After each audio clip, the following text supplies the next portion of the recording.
Good morning, this is Shelby Law with the Great Basin Fire Potential Briefing for Saturday, July 4th, 2015.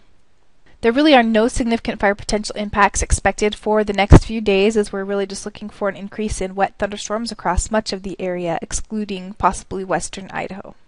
Yesterday saw another active day for lightning across northern and central Nevada and the far southern and southeast corners of Utah. These storms were generally accompanied with light precipitation. Fire activity was also sprinkled throughout the region, with a few large fires in south-central Idaho and one in central Utah. At this time, it doesn't appear that any of these fires are going to be a major problem. This morning's water vapor imagery is showing us a few important weather features. The first is a high pressure that remains in place over the Great Basin. It's shifted just a bit further eastward over the Utah-Nevada border, and that's why we're seeing an influx of moisture from the south coming up into the Great Basin. The other feature we're looking for is the low off the California coast.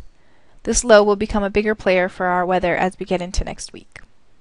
Our significant fire potential has decreased quite a bit over Utah and Nevada, but still remains on the dry side up in western and central Idaho. With the highs still generally centered over the Great Basin, we're looking for one last day of very warm temperatures in some locations across the Great Basin. Thunderstorm coverage is going to be generally located over Utah and Nevada for today, with some potential for severe thunderstorms over northern and central Nevada, with flash flooding possible with those storms. For tomorrow, we're looking for more of the same, with wet thunderstorms expected over Utah, Nevada, and making its way up into eastern Idaho and western Wyoming. Temperatures will really begin to cool tomorrow, with highs in the upper 80s to low 90s. Generally, wet thunderstorms will continue across much of the area, although the mountains of western Idaho may not see much activity. On Monday, the low off the California coast will begin to move closer to the shore, and we'll begin to see some drier air moving into far southern portions of the Great Basin. This will begin to limit thunderstorm activity there. But elsewhere across the basin, the thunderstorms will continue on Monday, much like on Sunday. On Tuesday, drier air continues to move into central and southern Nevada, decreasing thunderstorm activity there, while isolated to scattered thunderstorms will continue over northern Nevada and much of Utah. Things don't change much for Wednesday, as moisture will still linger across the northern two-thirds of the Great Basin for afternoon thunderstorms, while drier air moves into the southern portions. On Thursday, the low moves inland over northern California, continuing to bring dry air to the central portions of the Great Basin.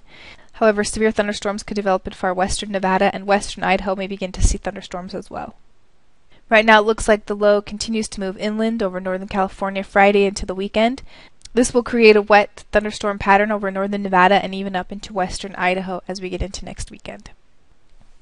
Precipitation is expected to be heaviest today through Monday, with the highest amounts recorded over central Nevada and portions of central and eastern Utah and up into western Wyoming. For Tuesday through next Thursday, we'll see drying moving into Nevada, while thunderstorms will linger over eastern portions of the Great Basin. Fire danger indices have come down significantly across much of Nevada and even portions of southern and eastern Utah, while eastern Idaho and northern Utah still have some potential as the air mass has been drier over the last few days. But the area of greatest potential continues to be over western and central Idaho, where hot and dry conditions have really spiked the fire danger there.